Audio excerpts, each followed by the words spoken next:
Encontros com Jesus. Eu quero começar aqui essa noite a partir desse encontro que nós vemos aqui no Evangelho de João, no capítulo 3, a partir do versículo de número 1. Tem alguém comigo aqui essa noite? João capítulo 3, verso 1 fala assim: havia um fariseu chamado Nicodemos, uma autoridade entre os judeus. Ele veio a Jesus à noite e disse: mestre, sabemos que ensinas da parte de Deus, porque ninguém pode realizar os sinais miraculosos que estás fazendo, se Deus não estiver com ele. Em resposta, Jesus declarou: digo a verdade, ninguém pode ver o reino de Deus, se não nascer de novo. Perguntou Nicodemos: como é que alguém pode nascer sendo velho? É claro que ele não pode entrar pela segunda vez no ventre da sua mãe e renascer. Respondeu Jesus: digo a verdade, ninguém pode entrar no reino de Deus, se não nascer da água e do Espírito. O que nasce da carne é carne, mas o que nasce do Espírito é Espírito. E não se surpreenda pelo fato de eu ter te dito: é necessário que vocês nasçam de novo. O vento sopra onde quer, você o escuta, mas não pode dizer nem de onde vem e nem para onde vai. E assim acontece com todos aqueles que são nascidos do Espírito. Perguntou Nicodemos: como é que isso pode ser? Como pode ser isso? Disse Jesus: você é mestre em Israel e não entende essas coisas? Asseguro que nós falamos do que conhecemos e o testemunho do que vimos, e mesmo assim vocês não aceitam o nosso testemunho. Eu falei das coisas terrenas e vocês não creram. Como crerão se eu falar das que são celestiais? Ninguém jamais subiu ao céu, a não ser o Filho do homem que veio do céu. Da mesma forma como Moisés levantou a serpente no deserto, assim também é necessário que o Filho do homem seja levantado, para que todo aquele que nele crê tenha a vida eterna. E o último versículo 16: porque Deus amou o mundo de tal maneira que deu o seu Filho unigênito, para que todo aquele que nele crê não pereça, mas tenha a vida eterna. Amém? Vamos orar, irmãos. Pai Celestial, fala conosco nessa noite. Queremos ouvir a tua voz, suplicamos pela ação do teu Espírito, que o Senhor nos dê olhos para ver, ouvidos para ouvir, e um coração sensível para receber tudo aquilo que o Senhor deseja falar ao nosso coração. O pregador dessa noite, conceda-lhe graça, para que por meio da tua unção, por meio da ação do teu Espírito, ele possa, Senhor, falar ao coração do teu povo, com sabedoria, com unção, graça e simplicidade. Pedimos isso a ti, em o nome de Jesus, e quem crê diga, amém. Irmãos, esse é um dos encontros mais surpreendentes que Jesus teve com uma pessoa. Por quê? Porque o texto descreve de forma muito detalhada esse encontro, descreve de forma muito detalhada quem era essa pessoa com quem Jesus estava se encontrando. O texto diz que esse homem era um homem chamado Nicodemos, que era uma autoridade entre os judeus, uma autoridade religiosa. E você precisa se lembrar que só o fato de alguém ser homem e ser judeu, essa pessoa já se considerava abençoada por Deus. Um judeu do sexo masculino ora todos os dias, irmãos, em primeiro lugar, agradecendo a Deus pelo fato de ter nascido judeu e não ter nascido alguém pagão. E em segundo lugar, ele ora agradecendo a Deus pelo fato de ser homem e não ter nascido mulher. Todo judeu do sexo masculino ora isso todos os dias: Deus, muito obrigado, porque eu sou homem e não sou parte dos povos pagãos. Em segundo lugar, Deus, muito obrigado, porque eu sou homem e não sou mulher. Então, simplesmente pelo fato de Nicodemos ser do povo de Israel e ser homem, ele já se considerava alguém muito abençoado por Deus. Só que o texto diz que ele não era apenas um homem que tinha um nome chamado Nicodemos e não apenas fazia parte do povo de Israel, mas o texto diz para mim e para você que ele era uma autoridade em Israel. E se você continuar lendo o Evangelho de João, você vai descobrir que ele fazia parte de um grupo chamado o grupo dos fariseus.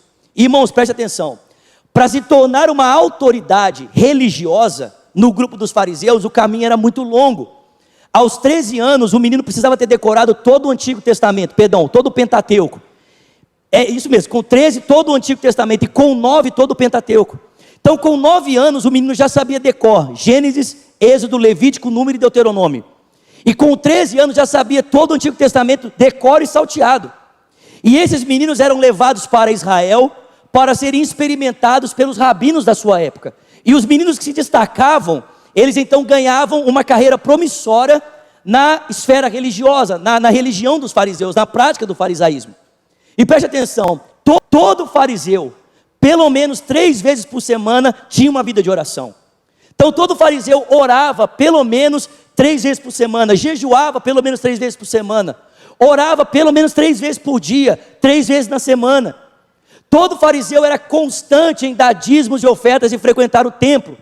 E o texto diz que esse homem chamado Nicodemos, ele não era apenas alguém que fazia parte do grupo dos fariseus, mas ele tinha se tornado uma autoridade, ele ensinava outras pessoas a como seguir o seu modelo religioso. Então esse homem, irmãos, não é qualquer pessoa, ele é um religioso exemplar, é alguém que tem boa procedência com a sua família, é alguém que frequenta o templo, é alguém que ora, é alguém que está participando da religião do seu povo. E o texto acrescenta uma outra informação, o texto diz que ele sabia quem era Jesus. E ele tanto sabia quem era Jesus, que a Bíblia diz que ele foi até ele numa madrugada, para se encontrar com ele. E ele chegou a Jesus dizendo: mestre, nós sabemos que o Senhor é enviado da parte de Deus, porque ninguém pode fazer as coisas que o Senhor faz, se Deus não estiver com ele. Então perceba, irmãos, Nicodemos sabia muita coisa. Ele sabia quem era Jesus, sabia que a autoridade de Jesus para realizar aqueles sinais só podia vir da parte de Deus, e é por isso que Jesus desempenhava o seu ministério dessa forma. Mas o interessante é perceber a resposta de Jesus para Nicodemos. Jesus olha para ele e diz assim: Nicodemos, você pensa que vê e pensa que sabe, mas na verdade você nem vê e nem sabe, porque alguém que vê o que você diz que vê, e alguém que sabe o que você diz que sabe, é alguém que passou por uma porta, e você não passou pela porta do reino de Deus. Então você não vê e não sabe. Irmãos, preste atenção, com essas palavras Jesus faz uma distinção clara do que significa ser um religioso e do que significa ser um cristão. Vocês estão comigo, irmãos? Com essas palavras, Jesus faz uma clara distinção de alguém que entrou por uma porta e alguém que não entrou por essa porta.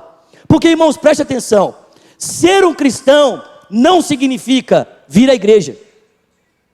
Ser um cristão não significa dar dízimo e oferta. Ser um cristão não significa fazer orações. Ser um cristão não significa jejuar, não significa frequentar o templo, e nem, irmãos, preste atenção, ser um cristão não necessariamente significa saber quem é Jesus, porque eu não sei se você entende, mas nós estamos em um país que a maior parte deles sabe quem é Jesus, sim ou não? É muito difícil você encontrar com alguém na América e perguntar assim para ele: meu irmão, você sabe quem é Jesus? E o cara fala assim: não, nunca ouviu falar.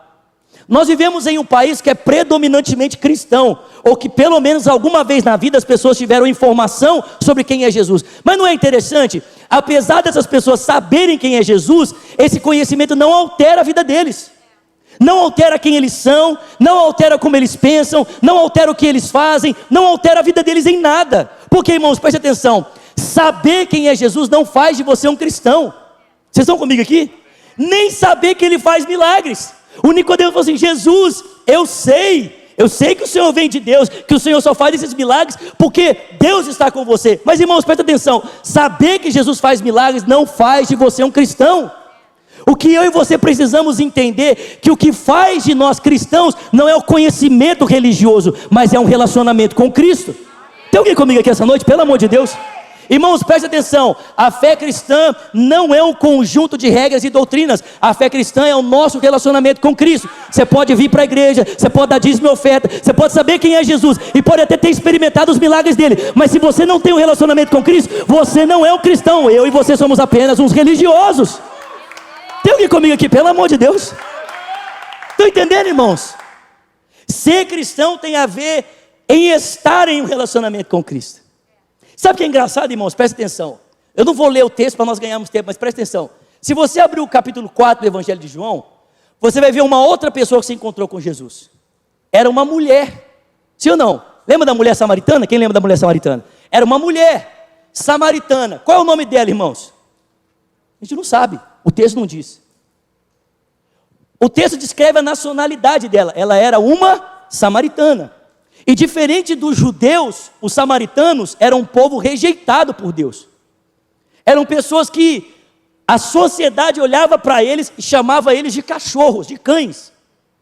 Porque eles não eram judeus de raça pura, era um povo misturado. Então olha que loucura. Nós temos no capítulo 3 um homem chamado Nicodemos, amém? sabemos a nacionalidade dele, sabemos o nome dele. Um cara que se considera abençoado só por ser judeu, fazer parte do povo de Deus, e por ser homem. No capítulo 4 nós temos uma mulher, que é samaritana, faz parte de uma nacionalidade completamente rejeitada. O nome dela nós não sabemos, e é uma mulher. Interessante isso, né? O Nicodemos vai encontrar com Jesus de madrugada, a mulher vai encontrar com Jesus meio-dia. E o resultado da conversa de Nicodemos com Jesus é um religioso que vai embora para casa com muitas interrogações, mas sem resposta. O resultado do encontro da mulher samaritana com Jesus é que ela não apenas se converte, mas leva uma cidade inteira aos pés de Jesus. Por quê, irmãos? Porque cristianismo não tem a ver com um conjunto de regras e doutrinas, mas tem a ver com um relacionamento com Jesus. Jesus estava dizendo para Nicodemos: Nicodemos, tudo isso que você sabe de religião não significa nada para o reino de Deus, não significa nada para um relacionamento comigo.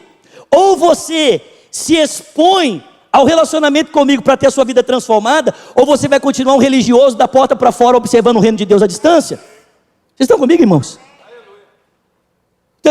O texto diz que Jesus fala para ele: Nicodemos, você não viu, você não passou, você precisa nascer de novo. Aí o Nicodemos fala para Jesus: como é que pode um homem velho entrar no ventre da sua mãe e tornar a renascer? E aí Jesus responde assim para ele: Nicodemos, você precisa nascer da água e do Espírito, porque o que nasce da carne é carne, o que nasce do Espírito é Espírito. E não fica aí se perguntando como é que eu posso nascer de novo. Irmãos, presta atenção aqui. Muita gente, quando lê essa porção do texto, pensa que Jesus está falando do batismo, nascer da água e do Espírito. Jesus está falando do batismo, ou seja, tem que batizar e nascer do Espírito. Só que, irmãos, a conversa não tem nada a ver com o batismo aqui. O que Jesus está falando com água e Espírito é outra coisa, amém? E eu quero mostrar para vocês aqui o que Jesus estava falando. Vem comigo para Ezequiel, por favor. Ezequiel capítulo 36, versículo de número 26.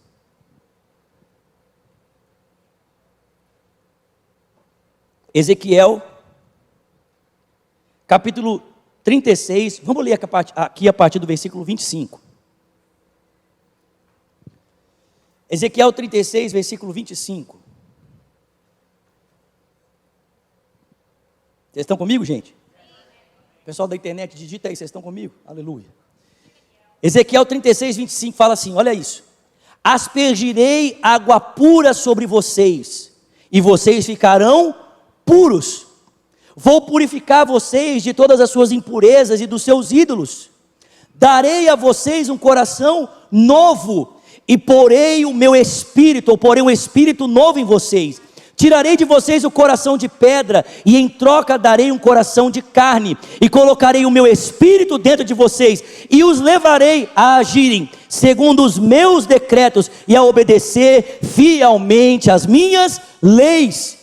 Irmãos, preste atenção, quando Jesus fala para Nicodemos: Nicodemos, você precisa nascer da água e do Espírito. O que ele estava falando?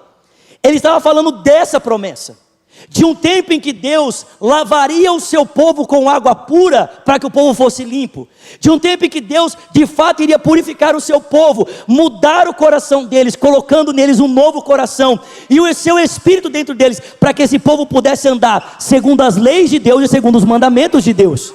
Está entendendo, irmãos? Em outras palavras, Jesus estava dizendo assim para Nicodemos: Nicodemos, o que eu vim fazer por vocês, ou o que eu vim fazer em vocês, é aquilo que o próprio Deus prometeu. Eu vou limpar vocês definitivamente, eu vou mudar o coração de vocês definitivamente, e vou colocar o meu Espírito em vocês. Vocês estão entendendo, irmãos? Só que a pergunta é: essa função de limpar, de lavar, era exercida por um personagem no Antigo Testamento. Quem que era a pessoa que se levantava no meio do povo para aspergir água sobre o povo, para que o povo fosse lavado? O sacerdote. Era o sacerdote, irmãos, que se levantava com água e jogava água nas pessoas, para que elas fossem purificadas do seu pecado, depois de um sacrifício ter sido oferecido. Então, em outras palavras, irmãos, o texto está dizendo que para que um dia o povo fosse purificado definitivamente, Deus iria exercer o sacerdócio. Deus iria se tornar o sacerdote, e quando Deus ele se tornasse o sacerdote, então ele de fato limparia o povo completamente, definitivamente, e daria um novo rumo, um novo coração para esse povo, e colocaria o seu próprio Espírito dentro deles, para que esse povo pudesse andar nos caminhos de Deus. Irmão, você está entendendo o que eu estou falando aqui? Irmãos, em outras palavras, o que o que Jesus está dizendo para Nicodemos é o seguinte: Nicodemos, eu vou ser o sumo sacerdote. Eu vou ser a pessoa responsável por purificar você definitivamente dos seus pecados. Eu vou ser a pessoa que vou colocar o Espírito dentro de você. Eu sou a pessoa que vai mudar o seu coração para que você possa aprender a andar nos caminhos de Deus. Consegue entender, irmãos? Essa obra, irmãos, não seria realizada pelo próprio Nicodemos ou pela força humana, seria realizada pelo próprio Jesus e pela ação do seu Espírito. Ele diz: Nicodemos, não tem a ver com religião, tem a ver com relacionamento comigo. Não tem a ver com você estar conectado a um sistema religioso, mas tem a ver com você conhecer quem eu sou, com você ter uma experiência comigo para que a sua história possa ser completamente transformada. Vocês estão comigo, irmãos? Abre um outro texto comigo, por favor. Atos capítulo 17. Atos capítulo 17, versículo de número 23. Atos 17, 23.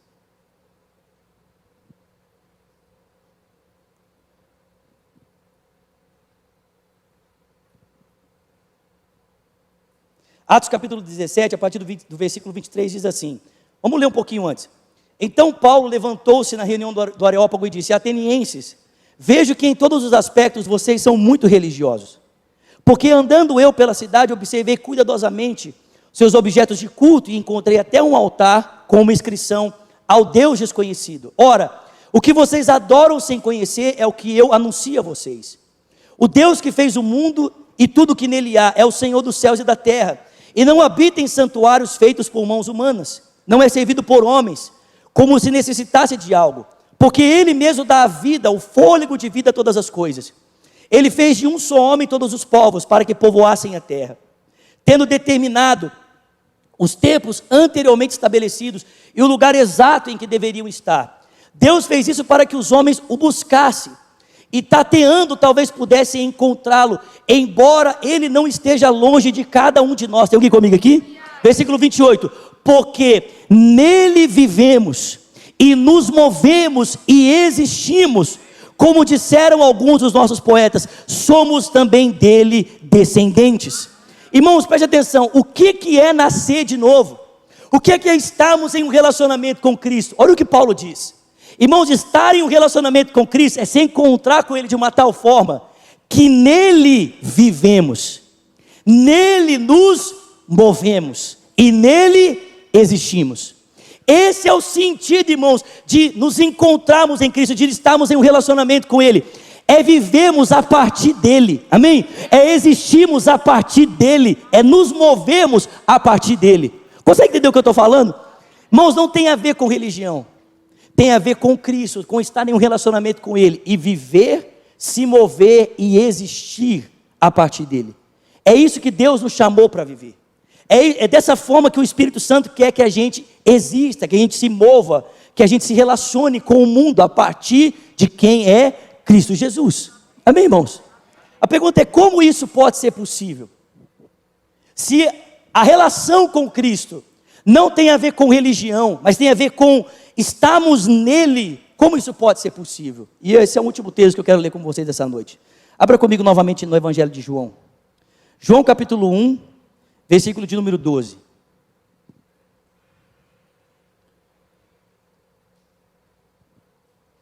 João capítulo 1, vamos ler a partir do versículo 11 aqui. João 1, verso 11 e 12 diz assim: veio para o que era seu, mas os seus não o receberam.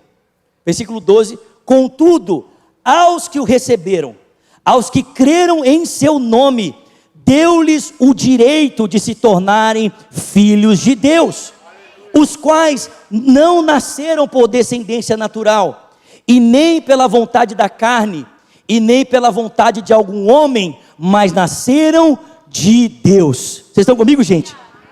Aos que o receberam, a saber, os que creem no seu nome, deu a esses o poder, a autoridade, o direito de se tornarem filhos de Deus. Não nasceram por descendência natural, e nem pela vontade da carne, nem pela vontade de algum homem, mas nasceram diretamente de Deus. Vocês estão comigo? Irmãos, preste atenção. O cristianismo tem a ver com uma relação com Cristo. Amém, irmãos? Tem a ver com nos relacionarmos com Jesus. Tem a ver com nós nascermos de Deus e vivemos a partir dessa realidade. Agora, olha que interessante. Todo mundo aqui já viu um bebê nascer, sim ou não? Minha esposa está grávida, meu bebê nasce em outubro. Irmão, olha que loucura. Que tipo de vontade você teve sobre o seu nascimento? Que tipo de poder você teve sobre o seu nascimento? De que forma você determinou o seu nascimento? Nenhuma. Concorda comigo? Sim ou não, irmãos? Nós não temos nenhum tipo de poder sobre o nosso nascimento. Nós não podemos determinar quando ele vai acontecer, não podemos determinar quando ele se tornou realidade, não podemos fazer nada. A única coisa que nós podemos fazer a respeito do nosso nascimento é nascer. Nós só podemos nascer, amém, irmãos? Perceba, queridos, em outras palavras, o que João está dizendo para mim e para você, é que a respeito da obra que Deus tem que realizar em nós, nós não podemos fazer nada. Nós só podemos fazer uma coisa, nós só podemos confiar que Cristo é poderoso para fazer aquilo que Ele disse que pode fazer. É isso que João está dizendo, irmãos. Aqueles que nascem de Cristo, são aqueles que confiam nele, aqueles que acreditam no seu nome. E esses não nascem pela vontade da carne, não nascem pela vontade humana, não nascem pelo seu próprio esforço, mas eles nascem de Deus. Ou seja, essas pessoas precisam acreditar que Cristo é suficiente para fazer aquilo que Ele prometeu que diria que fazia, queria fazer, amém, irmãos? É isso, essas pessoas confiam veementemente que Cristo é suficiente para realizar a sua obra, e por isso depositam a sua confiança nele. Se nós queremos viver a partir dessa realidade, não da religião, é óbvio, irmãos, que quando a gente se torna cristão e passa a nascer com Cristo, Cristo muda a nossa vida, amém, queridos?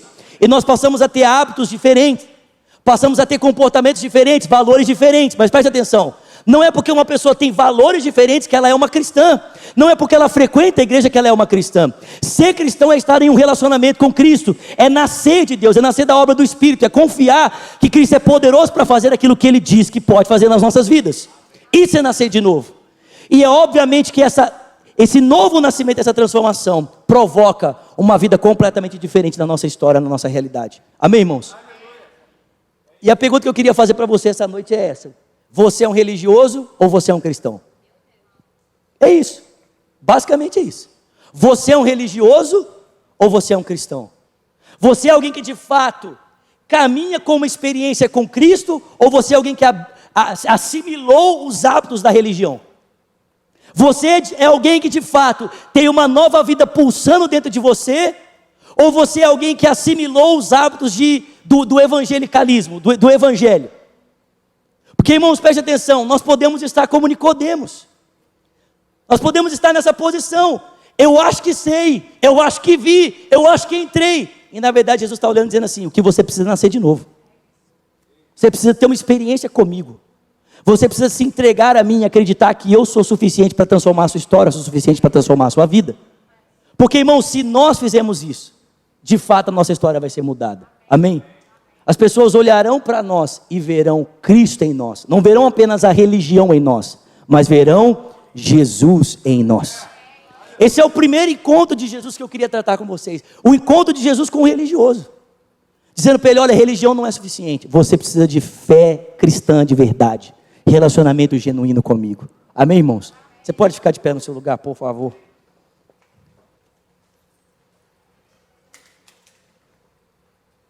Será que nós somos só religiosos ou somos verdadeiramente cristãos?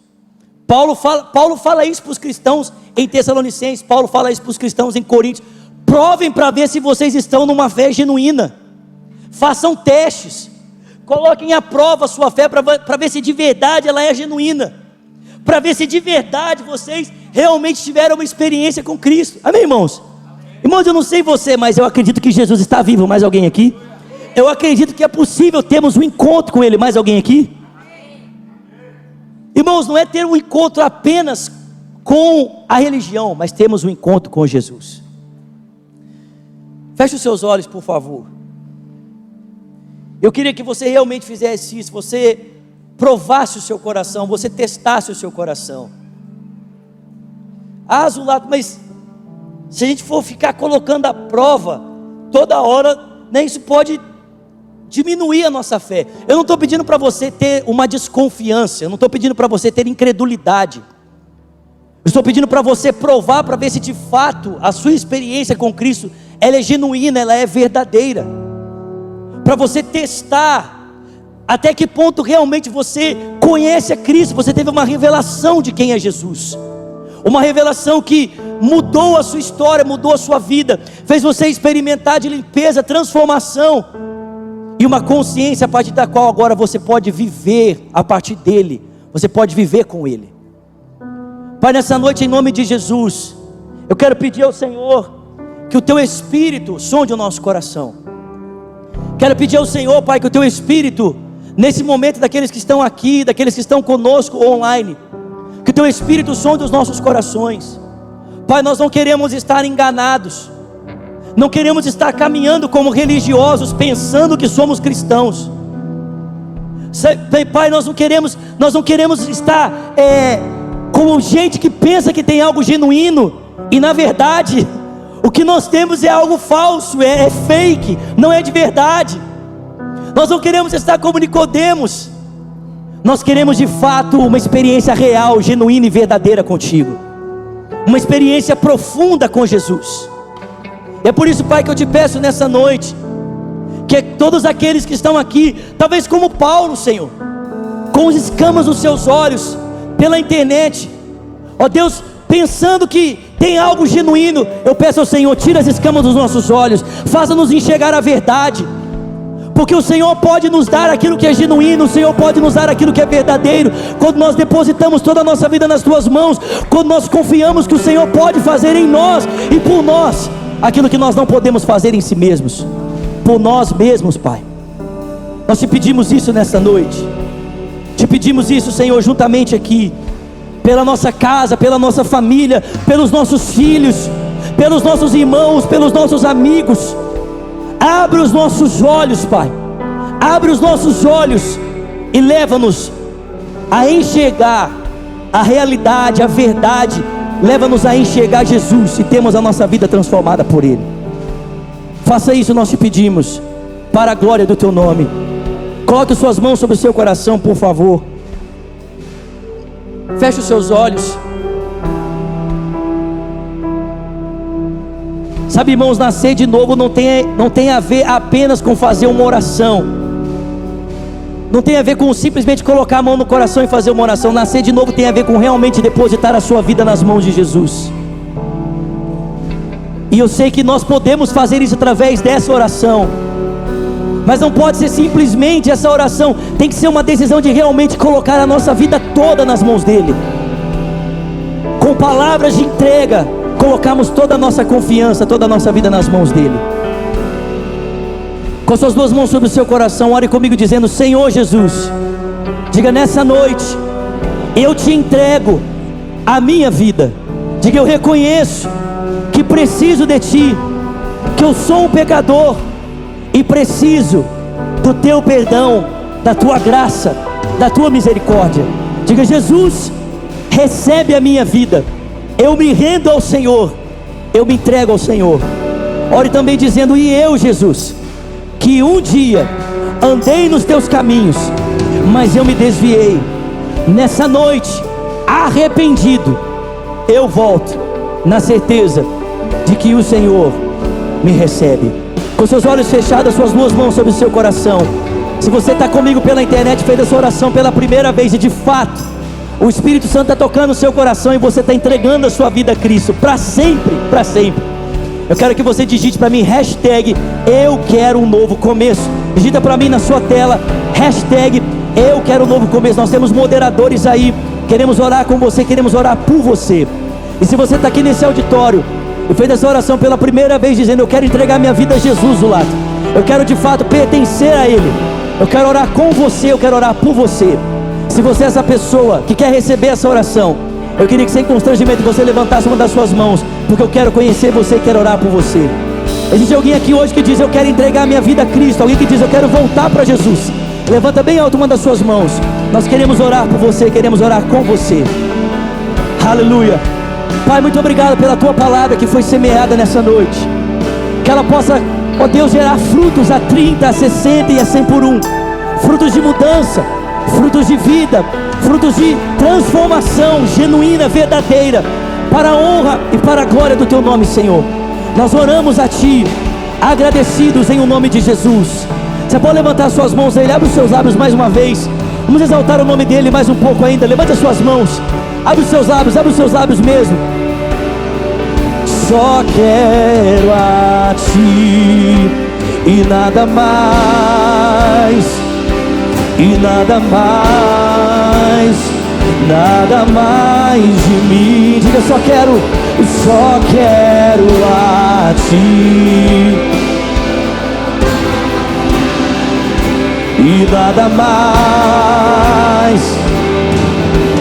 Diga, só quero a Ti, só quero a Ti e nada mais, nada mais. Só quero a Ti, só quero a Ti.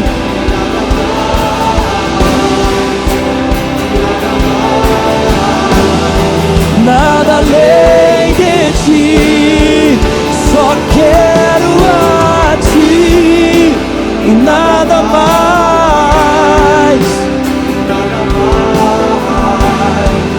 nada além de Ti, só quero a Ti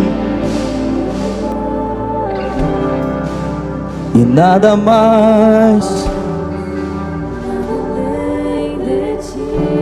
Feche os seus olhos, que a graça do nosso Senhor Jesus Cristo, o amor de Deus Pai, a comunhão que vem do Espírito, seja com o povo de Deus, aqui e espalhado em toda a terra, desde agora e para sempre. Quem crê, diga amém. Nós temos mais de 40 novos começos online. Você pode aplaudir o Senhor por isso. Ou aplaudir forte ao Senhor por isso. Glória a Deus, glória a Deus, glória a Deus, glória a Deus. Se puder, coloca os avisos da semana para mim aqui na tela, por favor. Eita glória, igreja. Isso. Gente, então não esqueça, sábado 5h30 nós temos o café com novos membros. Logo depois, às 7 horas, temos o encontro profético com o pastor Vitor Hugo. No sábado mesmo nós temos a lavagem de carros. Então, se você quer receber, você mulher, quer receber uma lavagem de carro, procura o Lucas e a Paloma. E domingo, os nossos 2 cultos, 11 horas da manhã aqui em Miami e às 6 horas lá em Deerfield. Deus abençoe você, vai na graça, vai na paz. Uma ótima semana para você, Deus abençoe, em nome de Jesus. Deus abençoe você que está em casa, que Jesus te abençoe, derrame graça e favor sobre você durante o restante dessa semana, em nome de Jesus, amém, amém.